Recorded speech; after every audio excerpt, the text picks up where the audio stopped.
Hello students, this is Annu Saini and welcome to Geeta Academy. Students, आज के इस session में हम डिस्कस करेंगे, स्टडी करेंगे चैप्टर नंबर 5 नाइन्थ क्लास के जितने भी स्टूडेंट्स हैं CBSE एंड KVS, उन सभी के लिए आज का सेशन बहुत ही इम्पोर्टेंट होने वाला है। बिकॉज़ आज के सेशन में हम डिस्कशन करेंगे जो हमारे इंस्टीट्यूशंस हैं, डेमोक्रेटिक गवर्नमेंट जो है इंडिया का, उसमें जितने वर्किंग इंस्टीट्यूशन हैं जैसे पार्लियामेंट, प्रेसिडेंट, कैबिनेट,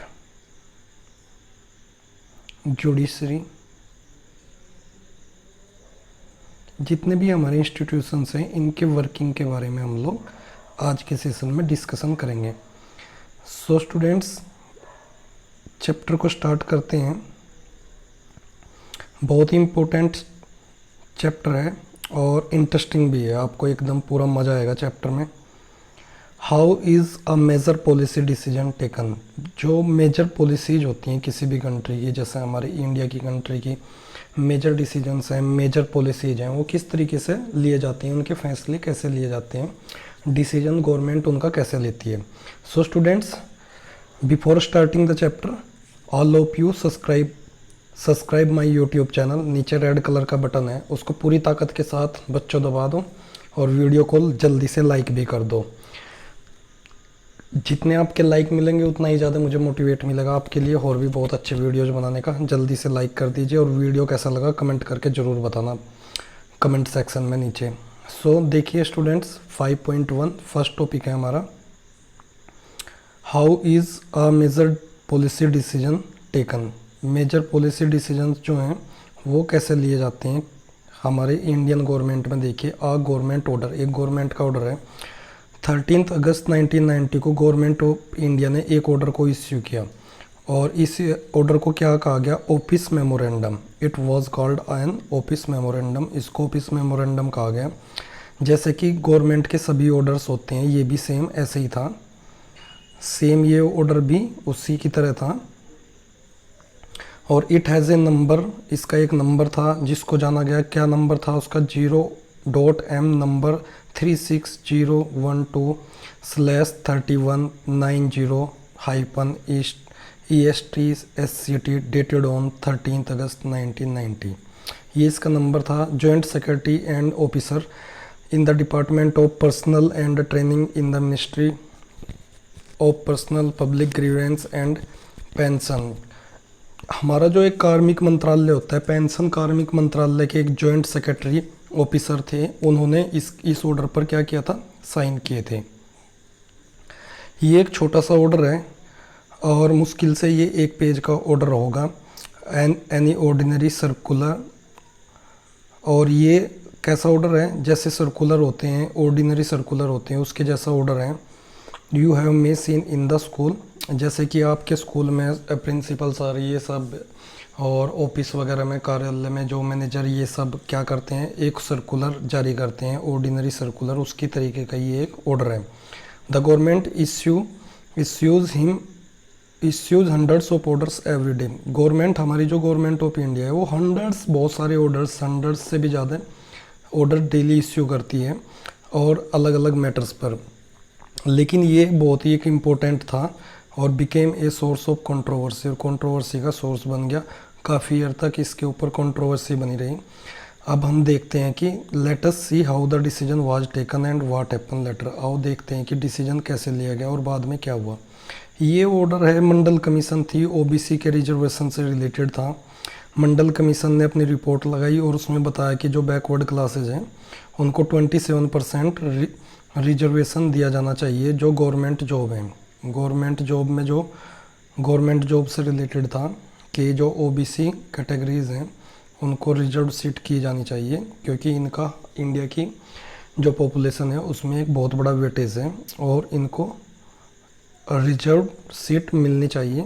और इनको वहाँ इनके लिए जो एक रिपोर्ट बनाई गई वो इस रिपोर्ट में था और इसके बिहाफ पे ये ऑर्डर जारी किया गया था, जिसके बाद में बहुत कंट्रोवर्सी हुई। अब देखिए कैसे। This order announced a major policy decision. इस ऑर्डर ने क्या किया, एक मेजर पॉलिसी डिसीजंस को अनाउंस किया। कैसे कि इस ऑर्डर में जो अनाउंस हुआ था एक मेजर पॉलिसी थी वो गवर्नमेंट की।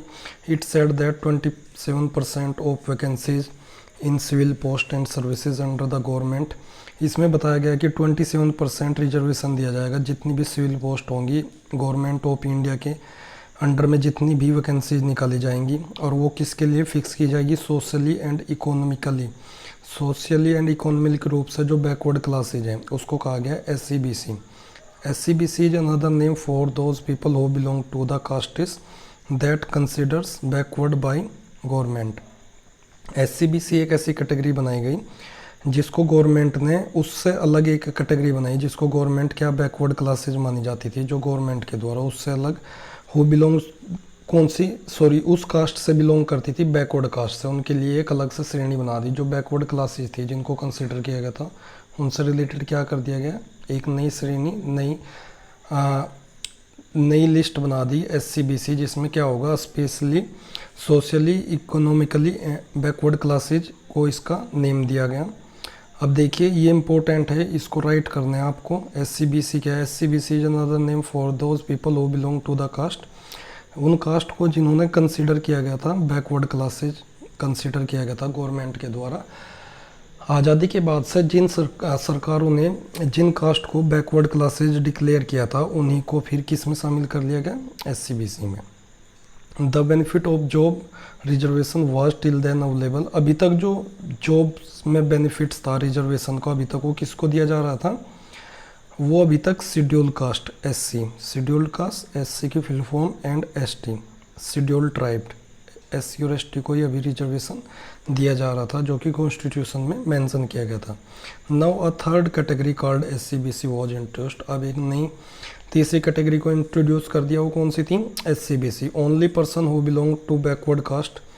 अब देखिए जितने भी पर्सन जो बैकवर्ड क्लास से बिलोंग करते थे अब वो एलिजिबल हो गए, कितना 20% कोटा उनको कर दिया गया जॉब्स में। Other could not compete for this job, और इस कोटा में कोई भी दूसरा कैंडिडेट फाइट नहीं कर सकता था, दूसरे लोग इसमें फाइट नहीं कर सकते थे। अब देखिए द डिसीजन मेकर्स, ये हो गया मेमोरेंडम, एक ऑर्डर किसे निर्णय कैसे लिया जाता है। अब देखिए डिसीजन मेकर्स कौन होते हैं इसके बारे में अब डिस्कशन करेंगे। डिसीजन कहाँ बनते हैं, who decide to issue this memorandum. अब आप सोचिए कि जॉइंट सेक्रेटरी ने उस पर ओनली साइन किए, लेकिन रियलिटी में उसको किसने इश्यू करने का, मेमोरेंडम इश्यू करने का डिसाइड किसने किया होगा। अब ये चेक करते हैं, clearly such a big decision could not have been taken by the person. ऐसे बड़े डिसीजंस केवल किसी एक सिंगल पर कोई पर्सन उसके द्वारा नहीं लिया जा सकता जो उस पर ओनली साइन कर रहा है डॉक्यूमेंट पे। The officer was merely implementing the instruction, जो ऑफिसर है उस पर साइन कर रहा है वो ओनली इंस्ट्रक्शन को इम्प्लीमेंट कर रहा है जो उसको दिए गए मिनिस्टर ऑफ पर्सनल, जो कार्मिक पेंशन मंत्रालय का जो मिनिस्टर है, मंत्री है, उसके द्वारा जो उसको इंस्ट्रक्शन दिए गए उसको वो क्या कर रहा है, ओनली फॉलो कर रहा है और उस पर साइन कर उसको जारी कर दिया गया उस जॉइंट सेक्रेटरी के द्वारा। We can guess that such a major decision would have involve the major functionaries. अब हम ये आइडिया लगाते हैं, गैस करते हैं कि इतने मेजर डिसीजंस में बहुत major functionaries in our country उसमें इन्वॉल्व है, मेजर फंक्शनरीज हमारे कंट्री का। वो कैसे देखें, you have already read in previous classes, आपने प्रीवियस क्लासेज में कुछ फंक्शनरीज के बारे में पढ़ा है। जैसे let us go over some of the main point, कुछ मेन पॉइंट पर जाएंगे हम, जैसे कि दैट कवर्ड दैम, जो उनको कवर्ड करते हैं। President is the head of the state, ये रिमेंबर रखना है, इंपॉर्टेंट है ये तीनों पॉइंट, इनको राइट करना है नोटबुक में आपको एज इट इज़। डिसीजंस कौन लेता है उससे रिलेटेड है ये, जो हम पिछले चैप्टर्स में लर्न कर चुके हैं। President is the head of state, head of state कौन होता है हमारी कंट्री में, president is the highest formal authority in the country, ये हाईएस्ट फॉर्मल अथॉरिटी है। और रियल में जो एक्चुअल पावर है, रियल में जो पावर्स को एक्सरसाइज करता है वो कौन करता है इंडिया में, PM। Prime minister is the head of government, देखिए देश का मुखिया हमारा कौन होगा, प्रेसिडेंट, और सरकार का मुखिया हमारा होता है प्राइम मिनिस्टर PM। और एक्चुअली में ही एक्सरसाइज जितनी भी गवर्नमेंटल पावर्स होती है उन सभी पावर्स को एक्सरसाइज कौन करता है? पीएम।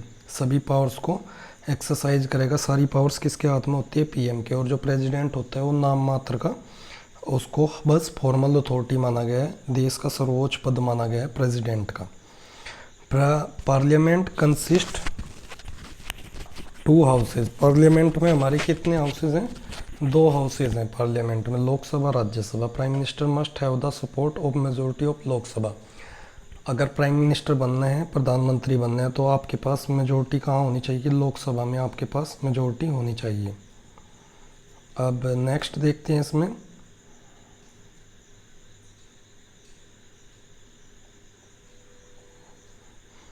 सो अब हम चेक करते हैं कि जितने भी लोग थे, so were all these people involved in decision regarding the office memorandum. क्या ये जो हमने अभी देखा है ऑर्डर आया था, क्या ये सभी 3 पॉइंट हमने किए हैं अभी, तीनों पॉइंट क्या ये सभी इसमें इन्वॉल्व हैं? सो हम देखते हैं कि ये जो ऑफिस मेमोरेंडम बना, लेट अस फाइंड आउट, इसको चेक करते हैं क्या ये सभी लोग PM, president, parliament, Lok Sabha, Rajya Sabha, क्या ये सभी लोग इन्वॉल्व हैं? Lok Sabha, Rajya Sabha, parliament, PM, president, क्या ये सभी लोग ये जो हमने मेमोरेंडम देखा है इसको बनाने में इन्वॉल्व हैं? चेक करते हैं। This office memorandum was the culmination of the long chain of events. ये जो ऑर्डर आया था, ये जो मेमोरेंडम था, ये कोई एकदम से नहीं आया, ये एक बहुत लंबे जो एक घटनाक्रम था, एक लंबे टाइम के बाद आया। इसका रिजल्ट था ये मेमोरेंडम, काफ़ी लंबे टाइम बाद आया, एक लंबे टाइम तक एक इवेंट हुआ, उसके बाद ये मेमोरेंडम को जारी किया गया, डिसीजन लिया गया। The government of India had appointed the second backward classes. ये इम्पोर्टेंट है आप सभी के लिए। ये मेमोरेंडम कहाँ से बना था? अब देखिए, सेकंड बैकवर्ड क्लास कमीशन इन 1979। ये इम्पोर्टेंट पोर्शन है आप सभी के लिए। गवर्नमेंट ऑफ इंडिया ने सेकंड बैकवर्ड क्लास कमीशन को 1979 में बैकवर्ड क्लासेस के इंटरेस्ट को जानने के लिए क्या वो डेवलप कंडीशन में है, उनकी कंडीशन के बारे में जानने के लिए एक बैकवर्ड कमीशन को अपॉइंटमेंट किया था 1979 में। It was headed by BP Mandal, Bihar के थे बीपी मंडल, इनके द्वारा ये इसके हेड बनाए गए थे, चेयर्ड किया गया था बीपी मंडल के द्वारा। सो इन्होंने रिपोर्ट देनी थी अदर बैकवर्ड क्लासेस की क्या सिचुएशन है कंट्री में उसके बारे में। Hence it was popularly called Mandal commission. अब क्योंकि बीपी मंडल इसके क्या थे? हेड थे, उसी की वजह से इसको क्या कहा गया बाद में? मंडल कमीशन, एक कमीशन अपॉइंटमेंट किया गया था। It was asked to determine the criteria, और इसको कहा गया था कि आपको एक क्राइटेरिया आइडेंटिफाई करने हैं socially and educational backward classes in India.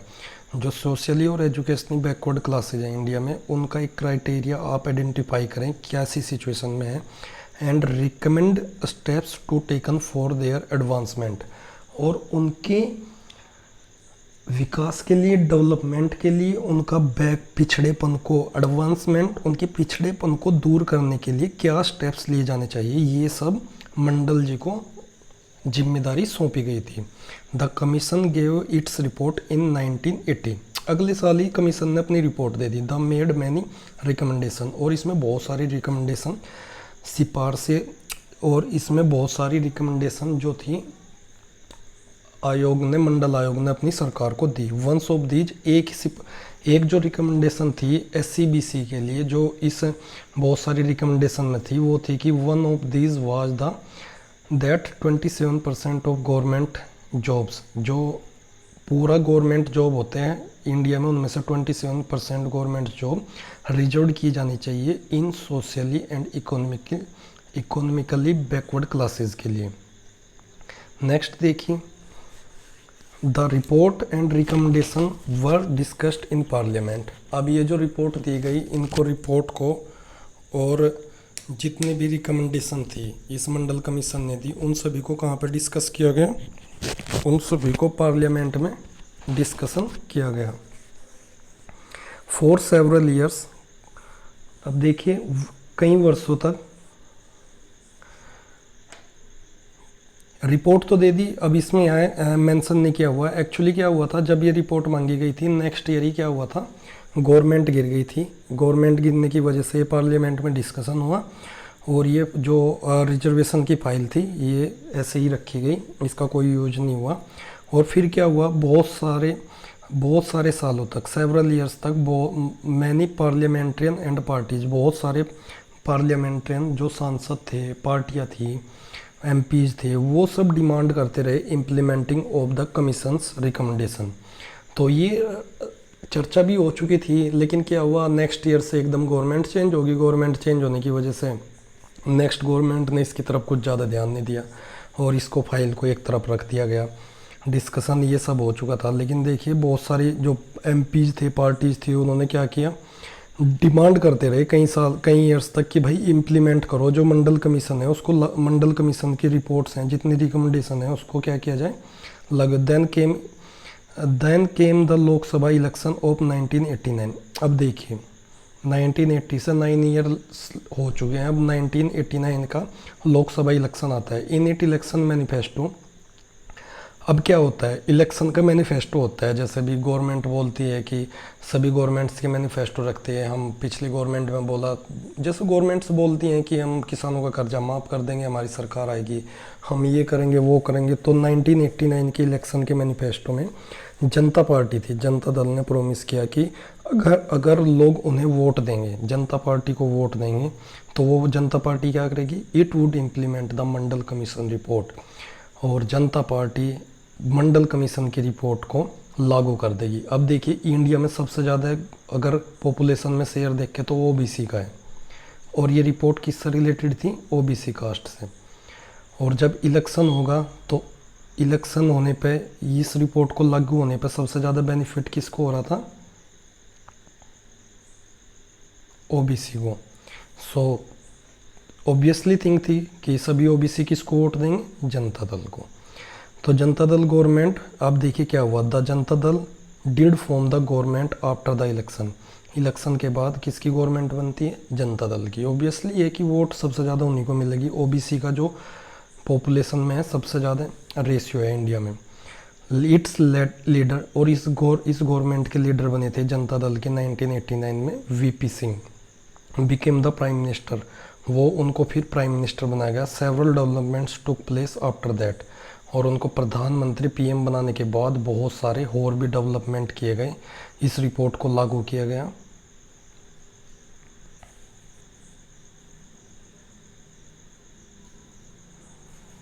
अब देखिए कैसे कैसे डेवलपमेंट किए गए, किस तरीके से इस रिपोर्ट को लागू किया गया, उसके बारे में हम चेक करते हैं।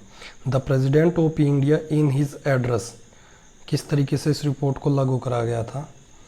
जो डिसीजंस लिए गए थे, नई सरकार बनी थी, क्या क्या प्रधानमंत्री बनने के बाद वीपी सिंह जी ने काम किए। तो इम्पोर्टेंट है वीपी सिंह वाला। वीपी सिंह,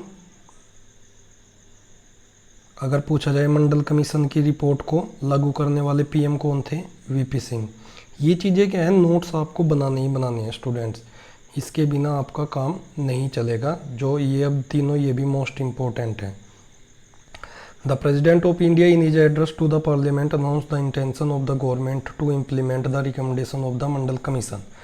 अब प्रेसिडेंट मंडल कमीशन को इम्प्लीमेंट करने के लिए गवर्नमेंट ने क्या किया, प्रेसिडेंट से एड्रेस कराया, पार्लियामेंट में अनाउंस करवाया कि गवर्नमेंट इनका इंटेंशन ये है कि वो इम्प्लीमेंट करना चाहती है मंडल कमीशंस की रिपोर्ट्स को। अब देखिए ऑन 6 अगस्त 1990, अब देखिए 6 अगस्त 1990 को क्या होता है, यूनियन कैबिनेट टू का फॉर्मल डिसीजन इम्प्लीमेंट, एक सिंपल डिसीजन लिया गया, एक ऑर्डिनरी बिल लाया गया, किसके बारे में, कि भाई हम मंडल कमीशन की रिपोर्ट को जारी लागू करना चाहते हैं। यूनियन कैबिनेट होती है प्रधानमंत्री की, उसने ये डिसीजन लिया। नेक्स्ट डे, अब नेक्स्ट डे क्या होता है कि देखिए सीक्वेंस देखिए किस तरीके से पार्लियामेंट के काम चलते हैं। ये आपको ये समझाने की कोशिश की जा रही है कि ऑर्डर्स कैसे लिए जाते हैं गवर्नमेंट में, इंस्टीट्यूशंस कैसे काम करते हैं, आपको बारीकली इसको देखना है। Next day prime minister VP Singh informed the parliament. Next day क्या किया, ये सब एक सीक्वेंस में होता है, ऐसा नहीं होता कि कोई भी भाई ऑर्डर ले लिया और उसको आंख मीच के जारी कर देती है सरकार। यही इसमें बताने की, चेक एंड बैलेंस सिस्टम क्या है, यही बताने की कोशिश की गई है कि हमारे वर्किंग डेमोक्रेसीज कैसे हैं। Next day prime minister VP Singh informed that parliament को नेक्स्ट डे, पहले कैबिनेट में उन्होंने डिस्कशन किया कि हम रिकमेंडेशन को लागू करना चाहते हैं। काउंसिल ऑफ मिनिस्टर्स होती है जो कैबिनेट होती है, उसमें वीपी सिंह ने पहले ही प्रस्ताव रखा। अब देखिए नेक्स्ट डे क्या किया उन्होंने। नेक्स्ट डे उन्होंने क्या, पार्लियामेंट को इन्फॉर्म किया। क्या इन्फॉर्म किया? About the decision through a statement. उन्होंने एक बयान जारी किया, एक स्टेटमेंट के जारी दोनों हाउसेस के, पार्लियामेंट के दोनों हाउसेस में ये बताया कि इन्फॉर्म किया कि हम क्या करने जा रहे हैं, मंडल कमीशन की रिपोर्ट को लागू करने के लिए जाए। The decision of the cabinet was sent to the department. अब जो डिसीजन लिया था कैबिनेट ने उसको भेज दिया गया था किसके डिपार्टमेंट के पास? पर्सनल एंड ट्रेनिंग, वही पेंशन और कार्मिक मंत्रालय के डिपार्टमेंट के पास उस डिसीजन को कैबिनेट के भेज दिया गया। The senior officer of the department drafted an order. और जैसे ही वहाँ पर भेजा गया तो सीनियर ऑफिसर्स जो थे उन्होंने एक ऑर्डर को ड्राफ्ट किया, बनाया, किसके? Line with the cabinet decision, cabinet decision के ऑर्डर के साथ। And took the ministers approval, और अपने जो कार्मिक पेंशन मंत्रालय के जो मिनिस्टर था उसका उन्होंने अप्रूवल लिया इसको ड्राफ्ट करने से पहले। And an officer signed the order on behalf of union government. Union government की कैबिनेट ने क्या किया था, उनके पास एक कैबिनेट का डिसीजन भेजा था, उसी के बिहाफ पर, उसी के आधार पर, यूनियन गवर्नमेंट के बिहाफ पर एक ऑफिसर था जो जॉइंट सेक्रेटरी था, उसने क्या किया, एक ड्राफ्ट किया, ऑर्डर किया और उसको साइन किया। और वो ऑर्डर क्या था? दिस वाज ODOTM नंबर, ये वाला ऑर्डर मैंने पहले बता दिया, 13 अगस्त को इसको साइन किया गया, ऑर्डर बनाया गया। For the next few months, कुछ अगले महीनों तक क्या हुआ, this was the most hotly debated issue in the country. सबसे हॉट डिबेटेड इश्यू बन गए कंट्री में। लेकिन न्यूज़पेपर एंड मैगजीन सब जगह ये छाया रहा इश्यू कि भाई देखिए इसके प्रोज और कॉन्स के बारे में पूरा इश्यू हुआ। ये बहुत ही हॉटेड डिबेटेड इश्यू था। ये ऐसा था हॉट डिबेटेड इश्यू जैसा आजकल रिया चक्रवर्ती का एकदम पूरा प्राइम टाइम में न्यूज़ में 24 घंटे उसी को दिखाया जा रहा है, उस तरीके का सिचुएशन थी इस वाले इश्यू की भी। कई महीने तक लगातार ये चलता रहा। अब देखिए इस डिसीजन के बारे में क्या क्या इसमें हुआ। Were full of different views and opinions on this issue. और इस इश्यू पर क्या हुआ, बहुत लोगों के डिफरेंट व्यूज़ और ओपिनियंस आते रहे। It led to the widespread protest. और इसमें क्या हुआ, अब देखिए इसमें क्या हुआ, वाइड स्प्रेड प्रोटेस्ट हुए। प्रोटेस्ट कैसे? जैसे जर्नल, कुछ और कैटेगरीज ने क्या किया, प्रोटेस्ट किया इसके अगेंस्ट। बट इसके काउंटर में प्रोटेस्ट किए गए, इसके जो प्रोटेस्ट कर रहे थे उनके फिर काउंटर प्रोटेस्ट किया गया, किसके द्वारा? ओबीसीज के द्वारा, बिकॉज उनको बेनिफिट होने वाला था। सो इनके प्रोटेस्ट के अगेंस्ट फिर काउंटर प्रोटेस्ट किए गए। सम ऑफ विच वर वायलेंट, और कुछ तो वायलेंट भी हो गए। People reacted strongly because this decision affected thousands of jobs. बहुत सारे लोगों ने क्या किया, पूरा स्ट्रांगली इसको रिएक्ट किया बिकॉज इसमें क्या था, बहुत सारी जॉब और अपॉर्चुनिटीज़ क्या थी, अफेक्ट होने वाली थी। Some felt that existence in the inequalities. कुछ लोगों के ने ये सोचा कि जो इनइक्वालिटी एग्जिस्टेंस है, देखो कुछ लोगों की थिंकिंग ये भी थी कि कुछ ये सोच था उनका कि हमारी सोसाइटी में जो इनइक्वालिटीज़ है, people of different caste in India necessities job reservations. कुछ लोगों की थिंकिंग ये थी कि हमारे इंडिया में क्या है, इनइक्वालिटीज़ हैं, जो ओबीसी बैकवर्ड क्लासेस हैं वो बहुत गरीब हैं, कुछ लोग रिच हैं। तो उन्होंने, कुछ लोगों का थिंकिंग ये था कि पीपल को जो डिफरेंट कास्ट हैं इंडिया के, उनको बहुत ज़रूरी है थोड़ा जॉब में रिजर्वेशन दिया जाए। देखिए आज भी देखिए कुछ SC हैं, ST हैं और कुछ OBCs का कुछ एरिया हैं जो बहुत ही बैकवर्ड है। मीनिंग मेरी थिंकिंग ये है कि particular I don't think reservation ये सब होना चाहिए, बट मेरी थिंकिंग ये है कि जिसको एक्चुअल में ज़रूरत है, नीड है, उसको रिजर्वेशन दिया जाना चाहिए, जो बहुत ही बैकवर्ड कैटेगरी में आ रहा है, जो मतलब बहुत ही इकोनॉमिकली वीक है। मीनिंग ये है कि जॉब जॉब की जो अपॉर्चुनिटी है, गवर्नमेंट जॉब है जैसे, वो सभी के लिए इक्वल होनी चाहिए और सभी को रिप्रेजेंट करना चाहिए प्रत्येक सेक्टर में। सो देखिए, ये सब ये ऐसे इश्यू हैं, इनका अभी तक कोई सॉल्यूशन नहीं है, कोई आज भी हैं डिबेट के इश्यू हैं। इन ऐसे इश्यूज़ पर टॉक करना अभी भी कोई कंट्रोवर्शियल है, ना तो इनका कोई भी सॉल्यूशन नहीं है। बिकॉज यहाँ पर कंट्री में हमारे बहुत ही डाइवर्सिटीज़ हैं।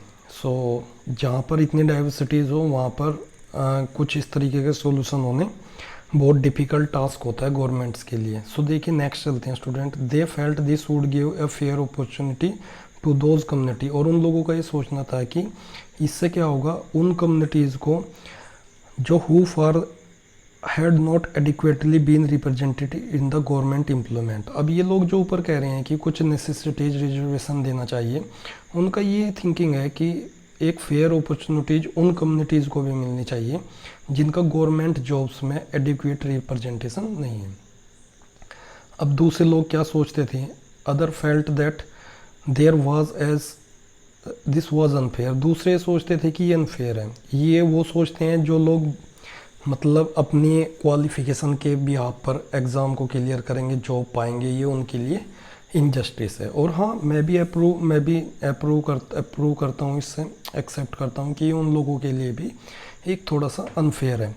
It would deny equality. इससे क्या होगा, अगर ऐसा हम परसेंटेज फिक्स कर देंगे, इससे क्या होगा, इक्वलिटीज़ जो अपॉर्चुनिटीज़ है कि सभी को कॉन्स्टिट्यूशन में क्या कहा गया हमारे कि इक्वलिटी ऑफ अपॉर्चुनिटीज़ होगा।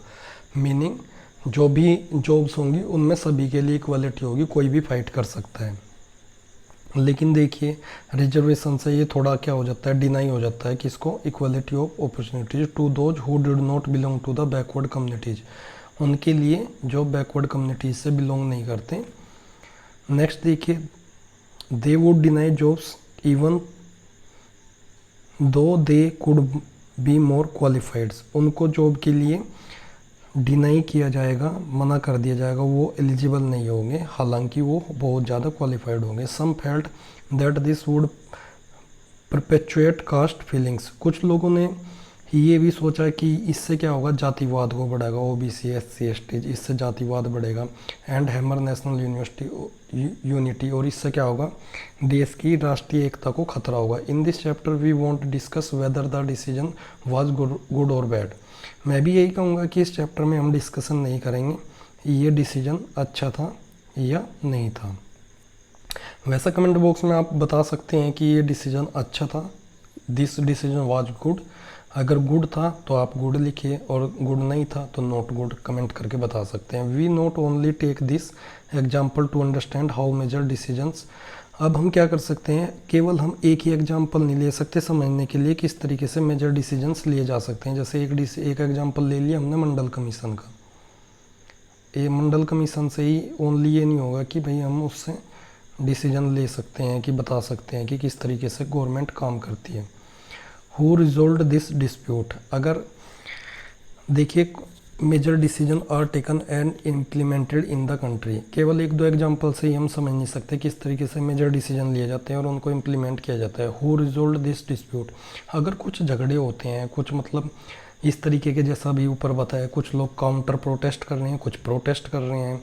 सो ऐसी सिचुएशन में पूरा वॉयलेंस हो रहा है देश में, सिचुएशन आउट ऑफ कंट्रोल हो गई है। सो ऐसी सिचुएशन में इनको डिस्प्यूट्स को रिजोल्व कौन करेगा। You know that the supreme court and the high courts in India settle disputes. आपको पता ही है इंडिया में जो सेटल्ड करती हैं डिस्प्यूट को, उसके लिए कौन कौन सी कोर्ट है, supreme court, high court in India. Arising out of governmental decision, जितने भी गवर्नमेंटल डिसीजंस हैं उनके डिस्प्यूट्स हैं उनको सेटल कौन करेगा, सुप्रीम कोर्ट या फिर high courts. Some persons and association oppose to this order.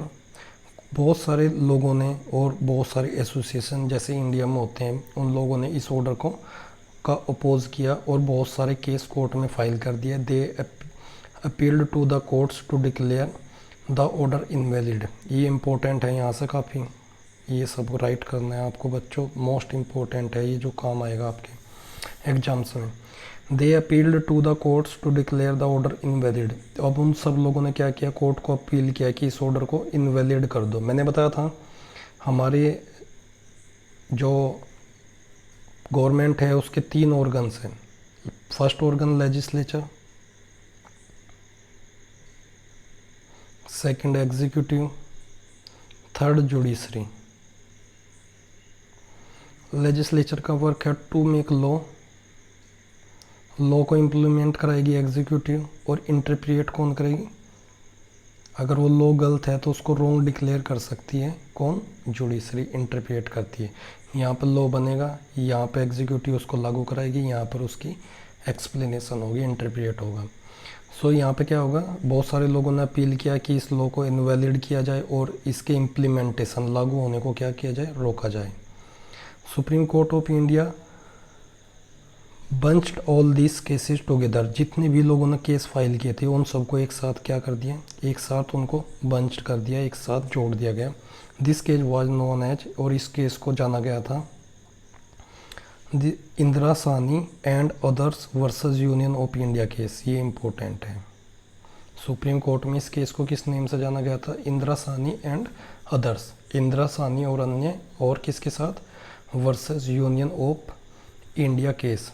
11 जजेस, अब देखिए कितने जजेस, ये काफ़ी बड़ी बेंच बनी थी। 11 जजेज of Supreme Court heard arguments of both sides. 11 जजों की एक सीनियर बेंच बनाई गई थी सुप्रीम कोर्ट के जजों की, और उन्होंने इस केस के दोनों साइड्स को सुना बाई ए मेजोरिटी के द्वारा। सुप्रीम कोर्ट के जजेस ने 1992 में डिक्लेयर किया, डिसीजन लिया that this order of the government of India was valid, कि ये करेक्ट था, ऑर्डर सही था।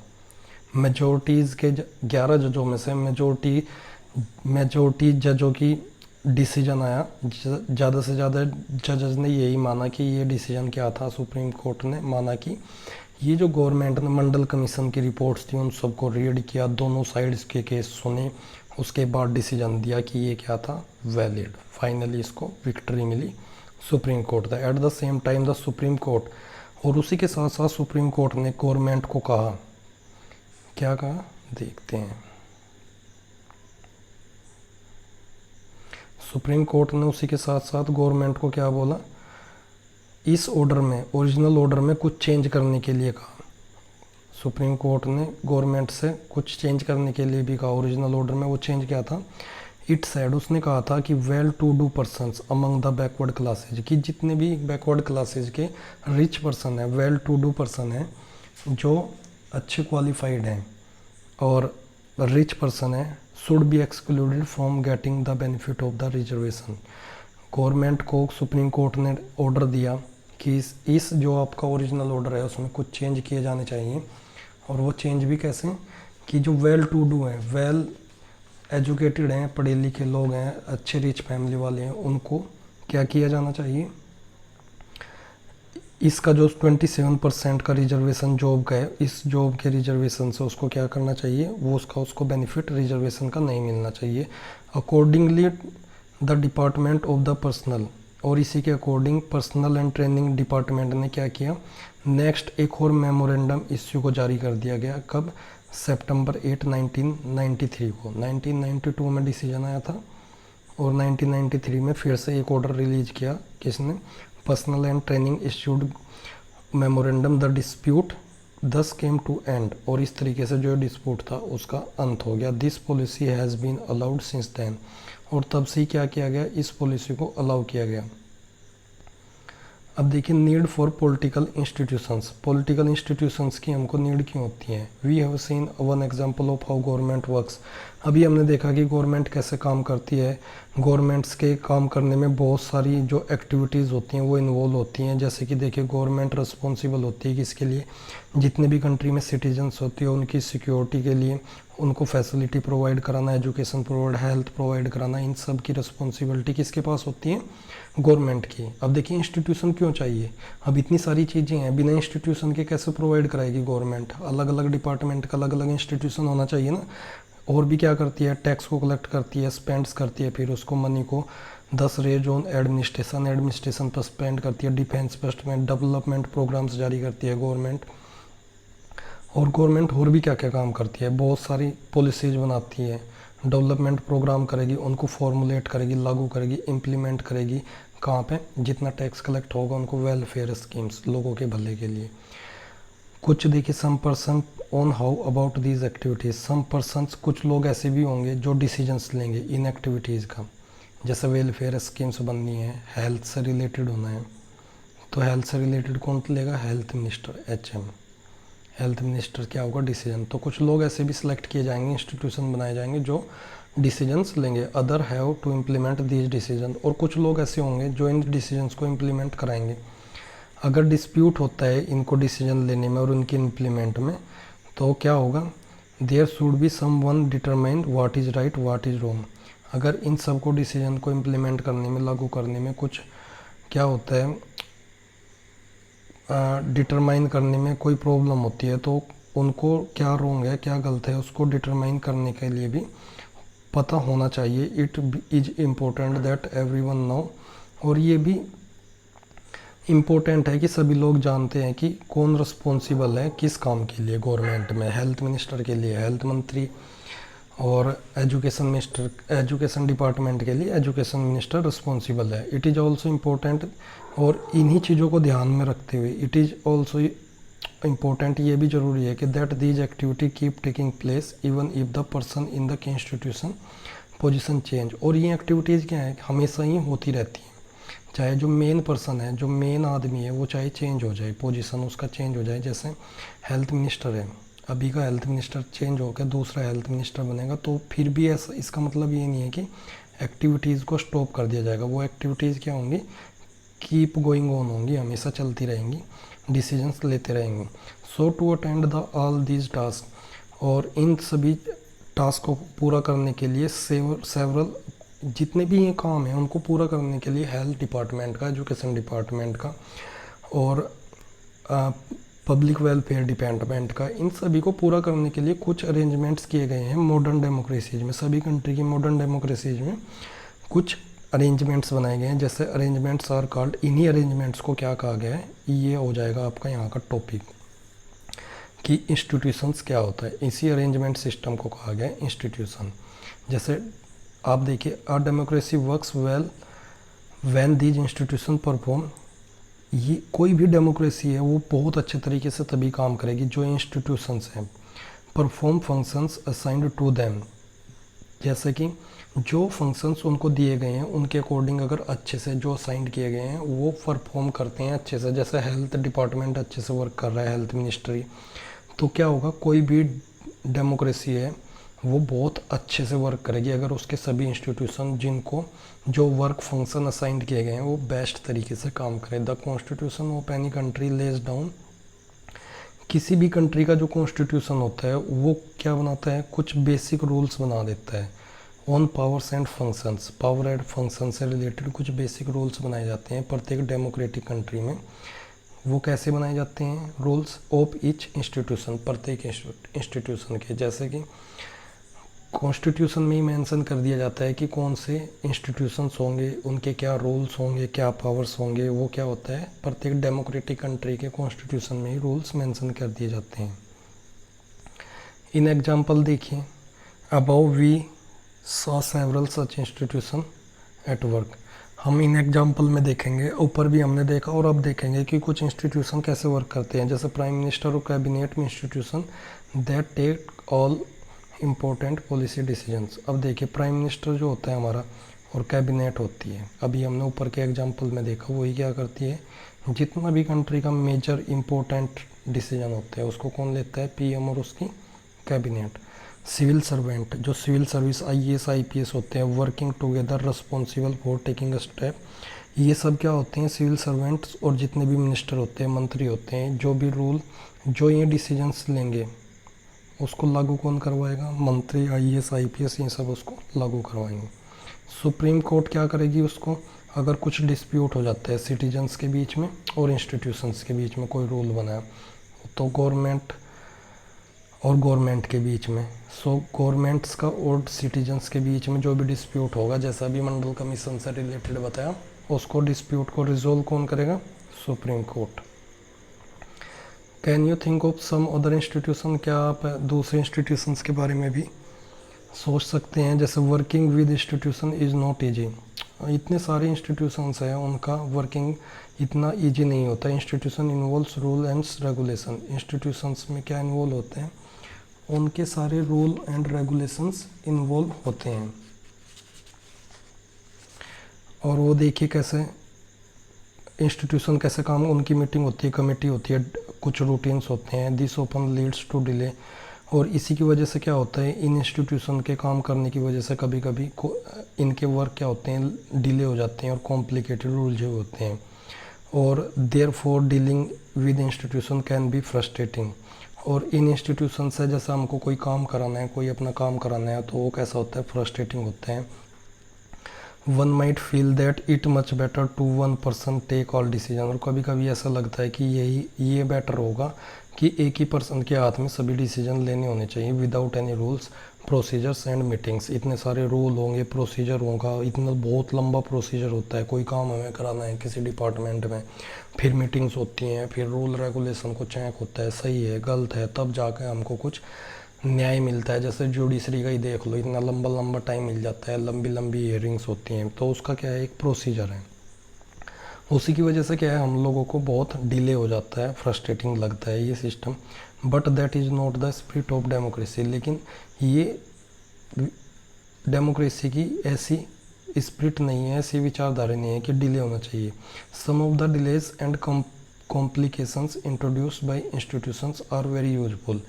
कुछ मामलों में जैसे डिले होना और कॉम्प्लिकेशन जो होते हैं, तो उनको इंट्रोड्यूस कराया जाना इंस्टीट्यूशंस के द्वारा भी वो यूजफुल होता है। डिले होना भी यूजफुल होता है। क्यों? They provide an opportunity for a wider set of people. वे सभी पीपल को एक वाइडर अपॉर्चुनिटी इंस्टीट्यूशन प्रोवाइड कराते हैं। कैसे? कोई कंसल्ट करना है आपको, कोई डिसीजन को कंसल्ट करते हैं।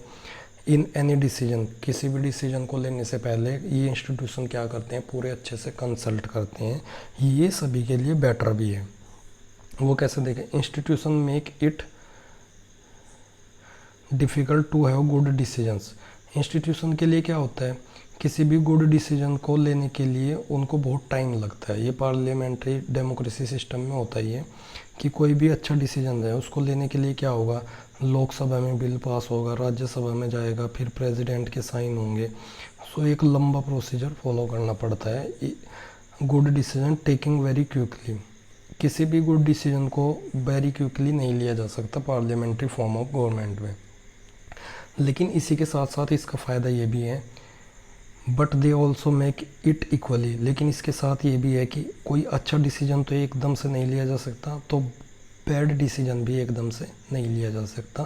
सो इसका ये भी बेनिफिट है कि बैड डिसीजन भी कोई गवर्नमेंट एकदम से नहीं ले सकती जो सिटीजन्स के अगेंस्ट हो। उसको एक पूरा प्रोसीजर फॉलो करने के बाद ही गवर्नमेंट क्या है? डिसीजंस लेती है। That democratic governments institutions.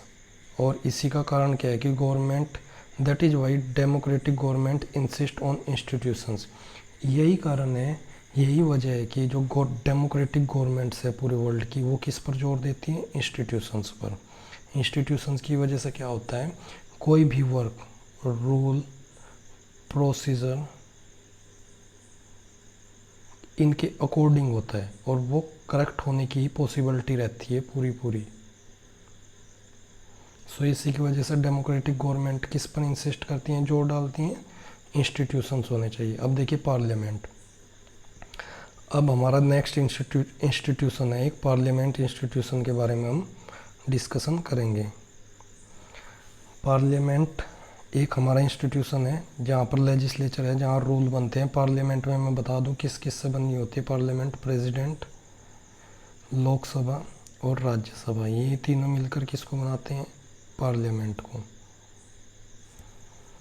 अब देखिए students, in the example of the office memorandum, आपने ऑफिस मेमोरेंडम का एग्जाम्पल देखा है, आपको उसमें कुछ याद आया कि पार्लियामेंट का क्या रोल है? परहैप्स नोट, आपको शायद कोई उसमें पार्लियामेंट का रोल याद नहीं है, since the decision was not taken by parliament.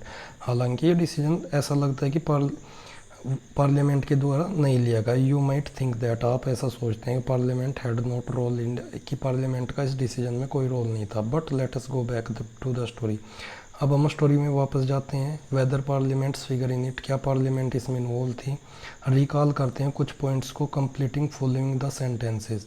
कुछ सेंटेंस है जिनको हम कंप्लीट करेंगे, पिछले सेंटेंस है रिकॉल करेंगे। जैसा report of Mandal commission was discussed in parliament, parliament में डिस्कशन किया गया। President of India mentioned this in his a speech at parliament, parliament में ही उसने उसको बोला था। Prime minister made a, prime minister ने बनाई थी एक स्टेटमेंट दी थी, वो कहाँ पे सेंड की थी, पार्लियामेंट में। तो इसमें क्या था, parliament. The decision was not directly taken in the, हालांकि ये जो डिसीजन था ये डायरेक्टली पार्लियामेंट में नहीं लिया गया। ये डिसीजन किसका लिया गया था, कैबिनेट का, कैबिनेट ने डिसीजन लिया था।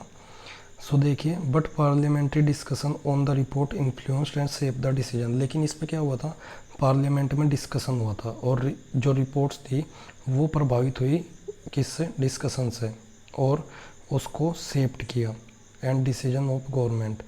तो पार्लियामेंट क्या करती है, जितना भी पार्लियामेंट में डिस्कशन होता है वो प्रभावित करती है किसी भी रिपोर्ट को और डिसीजन को, गवर्नमेंट को। They vote procedure on the government, अब देखिए, to act on the Mandal commission, और गवर्नमेंट ने क्या किया था, एक प्रोसीजर लाए पार्लियामेंट में, किसके ऊपर, मंडल कमीशन के रिकमेंड पर एक्ट करने के लिए कि भाई कैसे इसको लागू किया जाता है। अगर पार्लियामेंट फेवर में नहीं होती इस डिसीजन के तो गवर्नमेंट कभी भी बिल्कुल आगे नहीं जा सकती थी। अगर पार्लियामेंट में ये पास नहीं हुआ था तो ये बिल्कुल भी इसका प्रोसेस आगे नहीं जाता।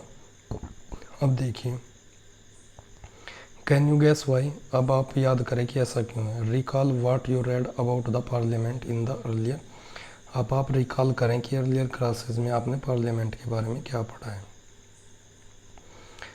क्लास एंड इमेजिन करिए, पार्लियामेंट अगर नहीं होती तो did not approve the cabinet decisions, अगर पार्लियामेंट नहीं होती तो ये जो डिसीजन था इसको अप्रूव नहीं कर पाती cabinet. Why do we need a parliament, parliament की हमें नीड क्यों है। अब देखिए, इतना बड़ा हमारा कंट्री है, उसमें क्या है कि पार्टिसिपेशन सभी पीपल्स का है, रिप्रेजेंटेटिव जाते हैं, तो रूल एंड रेगुलेशन बनाने के लिए एक ऐसी असेंबली चाहिए हमको जहाँ पर डिस्कशन होने के बाद रूल्स बने। सो देखिए, सभी डेमोक्रेटिक जो कंट्रीज़ हैं उनमें रिप्रेजेंटेटिव क्या करते हैं, वो एक्सरसाइज करते हैं supreme political authority on the behalf of people के बिहाफ पर। जो रिप्रेजेंटेटिव पार्लियामेंट में जाते हैं वही सारी पावर को एक्सरसाइज करते हैं, यूज करते हैं पार्लियामेंट में सभी पीपल्स के बिहाफ पर। इंडिया में भी देखिए, एक नेशनल असेंबली होती है हमारी, एक नेशनल असेंबली है जिसमें इलेक्टेड रिप्रेजेंटेटिव जाते हैं और जिसको पार्लियामेंट कहा गया, ये इंपॉर्टेंट है। सो इंडिया में भी क्या है, एक असेंबली है, इलेक्टेड असेंबली है रिप्रेजेंटेटिव्स की, और जिसको क्या कहा गया, पार्लियामेंट। और स्टेट लेवल पर ऐसी असेंबली को क्या कहा जाता है, जहाँ पर रिप्रेजेंटेटिव जाते हैं, दैट इज़ कॉल्ड लेजिस्लेचर या लेजिस्लेटिव असेंबली। और नियम जो होते हैं पार्लियामेंट्स के डिफरेंट हो सकते हैं किसी भी कंट्री के। आप नीचे USA, Nepal and Pakistan, Afghanistan, Canada, इन सब कंट्रीज़ की पार्लियामेंट के नेम्स जल्दी से कमेंट करो नीचे कमेंट बॉक्स में, मुझे कमेंट करके बताओ इन सब कंट्रीज़ के। Australia, Pakistan, Nepal, Bhutan, Bangladesh, Afghanistan, Canada, USA, इन सब कंट्रीज़ की पार्लियामेंट का क्या नेम है। बट सच एन असेंबली, सभी कंट्रीज़ की अलग अलग पार्लियामेंट के नेम अलग अलग हो सकते हैं असेंबलीज़ के, लेकिन क्या होगा, but N assembly exist in every democracy country, लेकिन एक असेंबली ऐसी होगी जो रूल्स बनाती है, कंट्री के लिए काम करती है, जहाँ रिप्रेजेंटेटिव होते हैं। हर एक कंट्री में जो भी डेमोक्रेसी कंट्री है वहाँ पर एक असेंबली ज़रूर होगी। जैसे कि इंडिया में जो असेंबली है उसको कहा जाता है parliament. It exercise political authority, और यही क्या करती है, जितनी भी पॉलिटिकल अथॉरिटी है उसको एक्सरसाइज करती है, किसके भी आप पर, पीपल के भी आप पर। अब देखिए, कुछ इंपॉर्टेंट पॉइंट्स हैं, ये बुक में आपको राइट करने हैं। Parliament is the final authority, parliament final authority है किसी भी लॉ को बनाने के लिए। जो दिस टास्क को लॉ मैपिंग ऑफ लेजिस्लेशन, ये जो टास्क होता है किसका, लॉ मेकिंग का या लेजिस्लेशन का, लेजिस्लेशन कानून बनाना, इतना इम्पोर्टेंट होता है कि दीज असेंबलीज और कॉल्ड लेजिस्लेचर, जो लेजिस्लेशन या रोल या लॉ बनाने का काम होता है, ये इतना ज़रूरी इम्पोर्टेंट होता है कि इसी की वजह से जितनी भी प्रत्येक कंट्री की जो असेंबलीज होती है रिप्रेजेंटेटिव को, उसको क्या कहा जाता है, लेजिस्लेचर्स।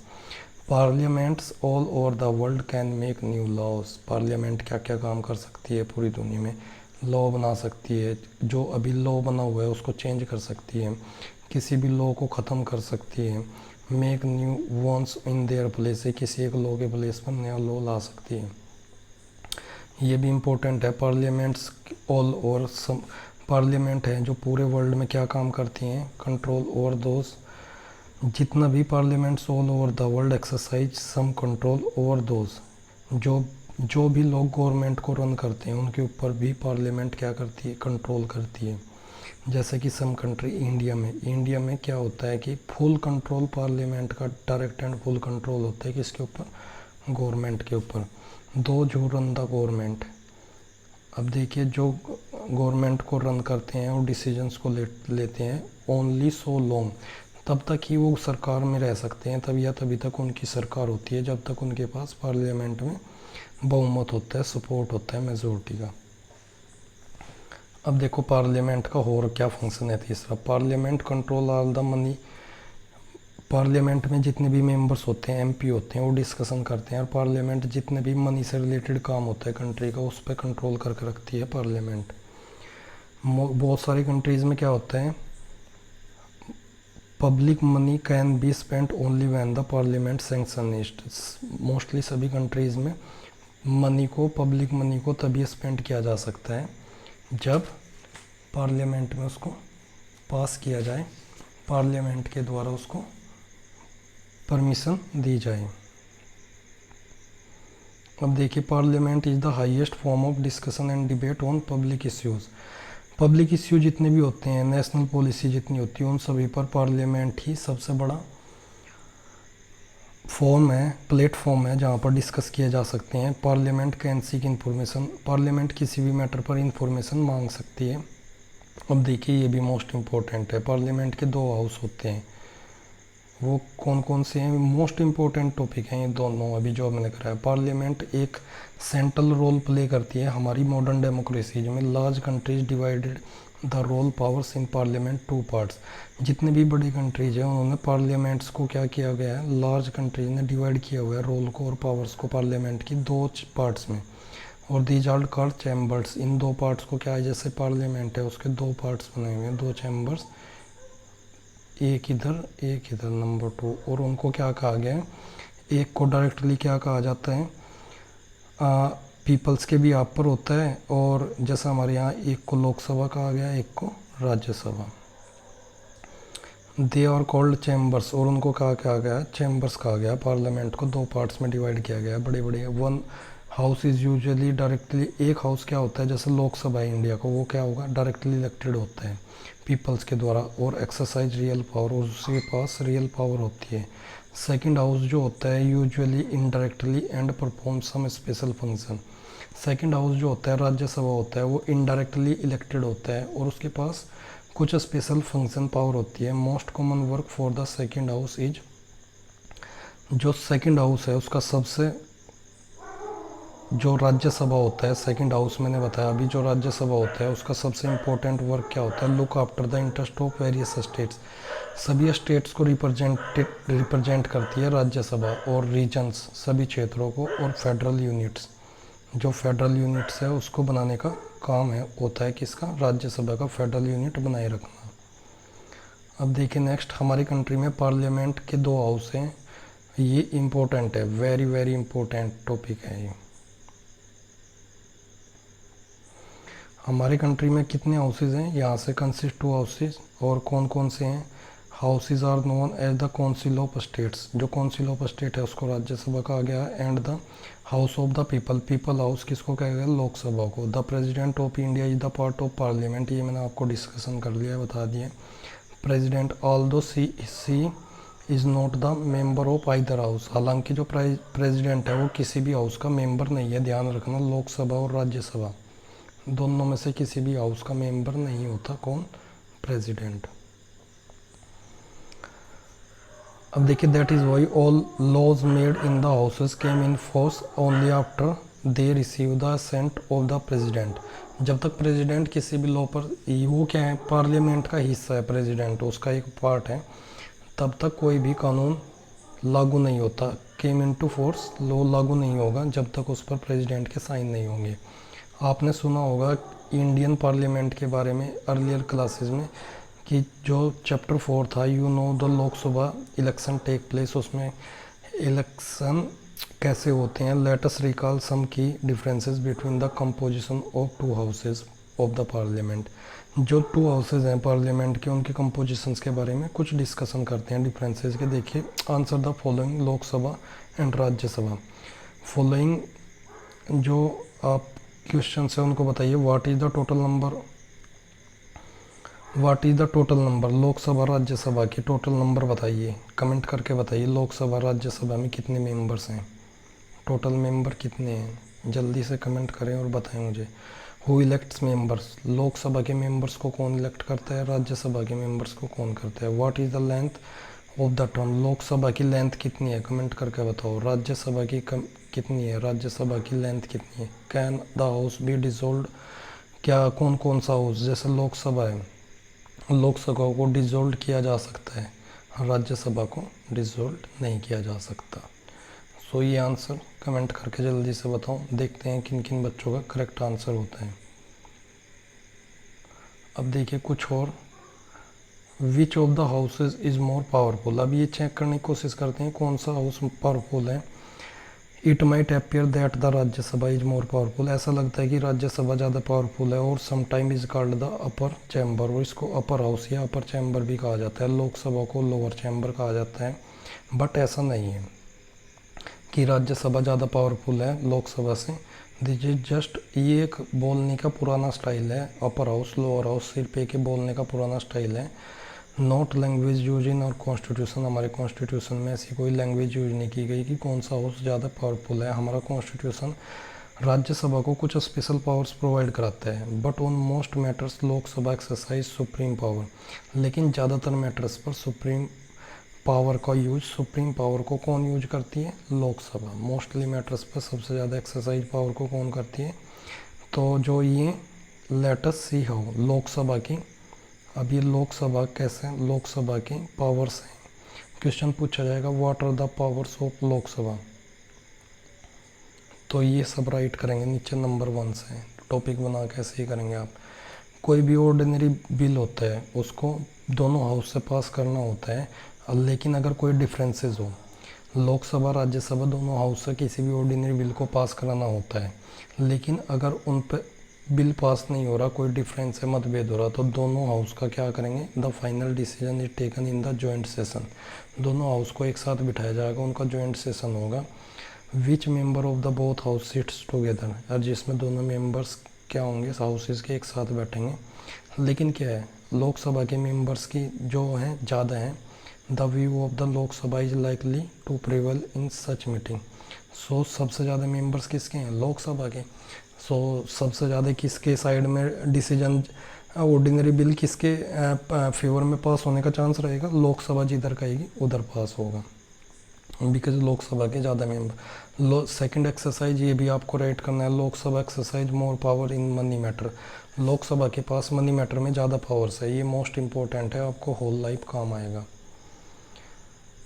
तो देखिए किस तरीके से ज़्यादा पावर है लोकसभा के पास। Once the Lok Sabha passes the budget of the government, एक बार किसी बजट को, मनी से रिलेटेड बजट को, अगर कोई भी कानून लोकसभा ने पास कर दिया, फिर वो जाएगा राज्यसभा में। Rajya Sabha can not reject it, Rajya Sabha उसको रिजेक्ट नहीं कर सकती किसी भी कंडीशन में, मनी रिलेटेड बिल को।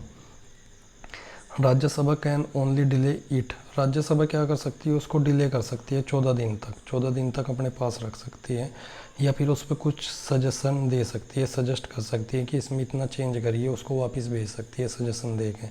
लेकिन लोकसभा में और may not accept this change, और लेकिन लोकसभा के ऊपर डिपेंड करता है, वो इन चेंजेस को एक्सेप्ट कर सकती है, नहीं भी कर सकती है।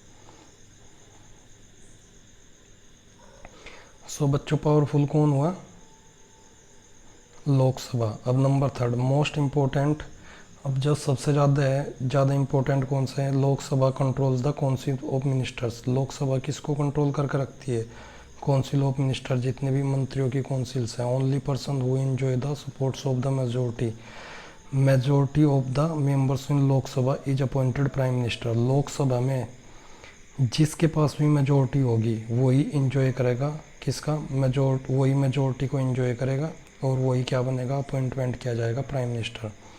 If majority of the Lok Sabha members से दे हैव नो कॉन्फिडेंस, अगर जो मेजोरिटी है लोकसभा की उनको दिखता है कि प्रधानमंत्री के पास नो कॉन्फिडेंस, पूर्ण बहुमत नहीं है, पूर्ण विश्वास मत नहीं है काउंसिल ऑफ मिनिस्टर, तो क्या होगा, पूरे काउंसिल ऑफ मिनिस्टर को भी, all ministers including prime minister, सभी को क्या करना पड़ेगा, रिजाइन देना पड़ेगा, हैव क्विट, त्याग पत्र देना पड़ेगा। अगर नो कॉन्फिडेंस मोशन ले आते हैं लोकसभा मेंबर्स, उनको लगता है कि प्रधानमंत्री को, पीएम को मेजोरिटी, पूर्ण बहुमत सदन में, लोकसभा में प्राप्त नहीं है। The Rajya Sabha does not have this power, Rajya Sabha के पास ये सब पावर नहीं है। सो स्टूडेंट्स, लोकसभा और राज्यसभा के बारे में हमने डिस्कशन कर लिया और ये आपका आज का पार्ट 1 हम डिस्कशन कर चुके हैं। पार्ट 2 के लिए चैनल को सब्सक्राइब ज़रूर कर दें और नीचे बेल आइकन के बटन को ज़रूर दबा दें, बिकॉज़ पार्ट 2 जब मैं अपलोड करूँगा आपको इसका नोटिफिकेशन मिल जाएगा। वीडियो कैसा लगा कमेंट करके ज़रूर बताएं। आप लोगों के कमेंट और लाइक्स, जितने ज़्यादा लाइक्स आएंगे उतना ही बेस्ट वीडियो आपके लिए नेक्स्ट बनेगा। और अपने फ्रेंड्स के साथ ज़रूर शेयर करें, जितने भी आपके एसएसटी से रिलेटेड फ्रेंड्स हैं सबको वीडियोज़ को शेयर करें। व्हाट्सएप ग्रुप में जा कहीं पे भी उसको शेयर करना ना भूलें और वीडियो को जल्दी से लाइक कर दो और कमेंट ज़रूर करके बताना कैसा लगा वीडियो। पार्ट 2 और भी ज़्यादा मोस्ट इम्पोर्टेंट है। पार्ट 2 में हम किसके बारे में डिस्कशन करेंगे, पीएम, प्रेसिडेंट। पार्ट 2 के लिए सब्सक्राइब बटन ज़रूर दबाएं और ज़्यादा से ज़्यादा शेयर करें और लाइक तो पूरी ताकत के साथ लाइक तो स्टूडेंट्स दबा ही दीजिए। लाइक, सब्सक्राइब एंड कमेंट करना बिल्कुल ना भूलें। So thank you so much, thanks a lot for watching. और नेक्स्ट वीडियो के नोटिफिकेशन के लिए वेट करिए। आपने अगर सब्सक्राइब और बेल आइकन बटन दबाया तो आपके फ़ोन पर नोटिफिकेशन आ जाएगा जैसे ही मैं सेकंड वीडियो अपलोड करूँगा part 2। Till then bye bye, take care, stay home, stay safe.